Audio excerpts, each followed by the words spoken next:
2015년 12월 18일 금요일 회복단상 설교 시작하겠습니다.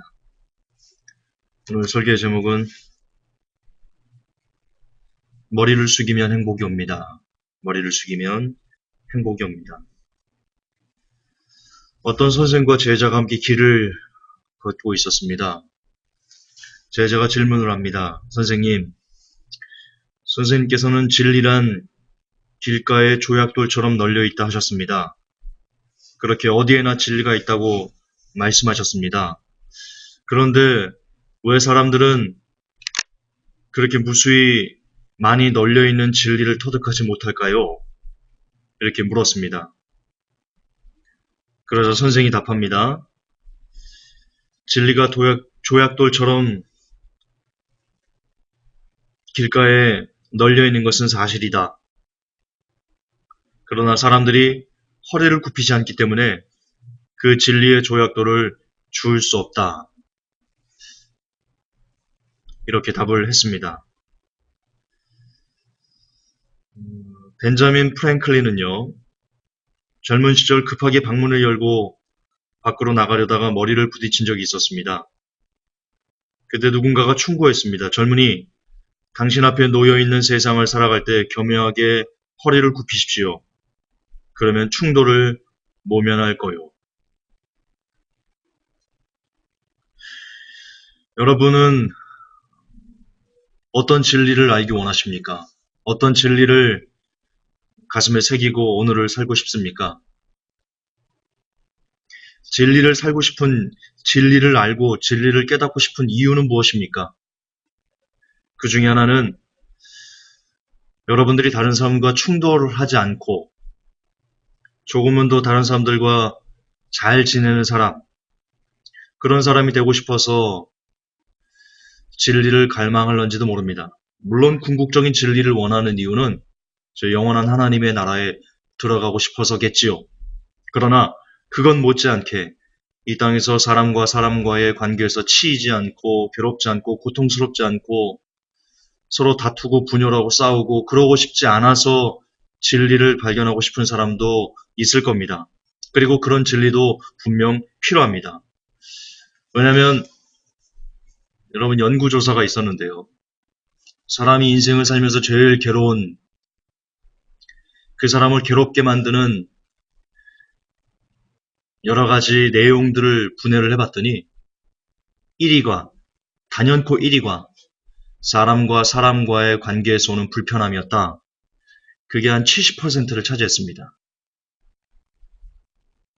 결국 우리가 이 땅을 살면서 힘든 이유는 물론 우리 중엔 돈 때문에 그리고 건강하지 못해서 여러 가지의 이유가 있겠지만 그래도 저희들도 단연코 우리가 이 땅을 좀 괴롭고 고통스럽고 힘들다 이러는 이유의 아주 중요한 핵심 부분은 우리가 다른 사람들과 충돌하면서 살기 때문이다. 저는 그렇게 말씀드리고 싶습니다. 그리고 그 말에 상당수가 고개를 끄덕이고 계실 것입니다. 그처럼 우리는 종종 다른 사람들과 충돌하면서 그리고 그렇게 충돌하면서 아파하고 괴로워하고 고통스러워하는 그런 삶을 삽니다. 그런데 오늘 어떤 선생이 말했던 것처럼 조약돌처럼 무수히 많은 진리들이 길가에 있는데 그 중에서 사람과 우리가 충돌을 피할 수 있는 진리 역시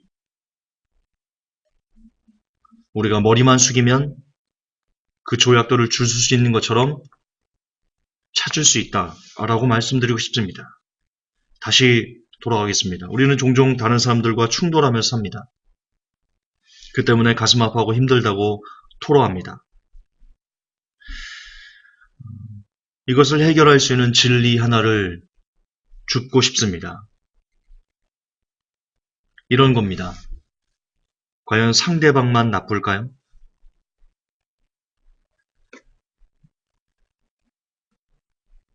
중요하니까 다시 한 번만 강조해드리겠습니다.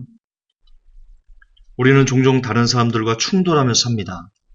그 때문에 가슴 아프고 힘들다고 토로합니다. 그래서 다른 사람을 만나서 푸념합니다. 교회에서도 집사님들끼리 모이면 저 김집사 때문에, 이집사 때문에, 박집사 때문에 정말 교회 나오기 싫어. 그렇게 우리 한탄하고 푸념하고 원망하고 불평합니다. 그런데 여기서 반전이 하나가 있습니다. 과연 김집사님만 나쁠까요?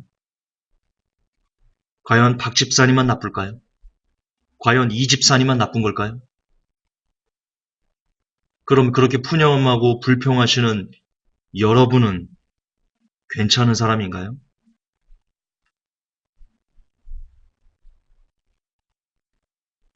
혹 여러분이 그 이집사님과 김집사님의 마음을 흐트러뜨리는 그런 기분 상하게 하는 교만한 말, 행동, 혹은 눈빛, 마음가짐 이런 건 없었을까요? 제가 실화를 하나 말씀드리겠습니다. 제가 군대에 있을 때 저를 너무 많이 때렸던 선배 중사가 있었습니다. 이유도 없이 그렇게 때리길래 그분만 보면 제 마음이 안 좋았습니다. 무서웠고 피하고 함께 있고 싶지 않았고 어떻게 하면 그 사람 눈을 피해갈까 그런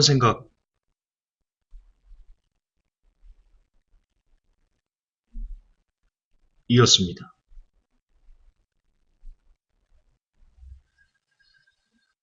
근데 반면 그 중사님이 다 때린 게 아니고요. 저만 그렇게 때린 게 아니고요.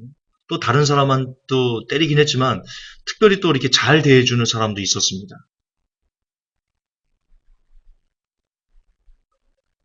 우리 박하사님이시는데 그분과 우연히 제가 얘기를 나누다가 지금도 제가 그 기억이 납니다. 아주 오래전인데 그분은 그 박중사님이 그렇게 좋답니다. 그 박하사님은 박중사님이 그렇게 좋답니다. 한 번도 그분을 미워해 본 적이 없답니다. 그때는 제가 제 기억에 어렸을 때지만 제 기억에 야 당신은 안 때린다고 그렇게 말하냐? 이런 마음을 제가 품었던 적이 있었거든요. 그런 반문을 저보다 선배였기 때문에 제가 어떻게 대놓고 말하지 않았지만 근데 지금에 와서 생각해보면 제가 그 박중사님을 싫어했고 피하려고 했고 불편하게 여겼고 그랬기 때문에 그 박중사님이 저를 더 그렇게 많이 때리고 싫어하지 않았나. 반면 우리 박하사님은 그 박중사님을 좋아했고 편안해했고 그렇기 때문에 그 마음이 박중사님에게 전달돼서 그렇게 박하사님을 예뻐하신 것이 아닌가라는 생각을 지금 합니다. 여러분 성경을 보면 그런 내용이 나옵니다. 사람의 마음이 거울이 비치는 것처럼 물에 얼굴이 비치는 것처럼 서로 그 마음이 비춰진다. 서로 전달된다. 사람은 영적인 동물이지 않습니까? 그래서 그 사람이 상대방에게 어떤 마음을 품고 있는지를 압니다. 저는 안다고 믿습니다. 왜? 우리는 영적인 존재니까요. 그래서 결국 제가 처음부터 그 박하사님에 대해서 좋지 않은 마음들, 싫어하는 마음, 미워하는 마음, 무서워하는 마음, 불편해하는 마음, 그 마음이 고스란히 박중사님에게 전달됐을 것이다.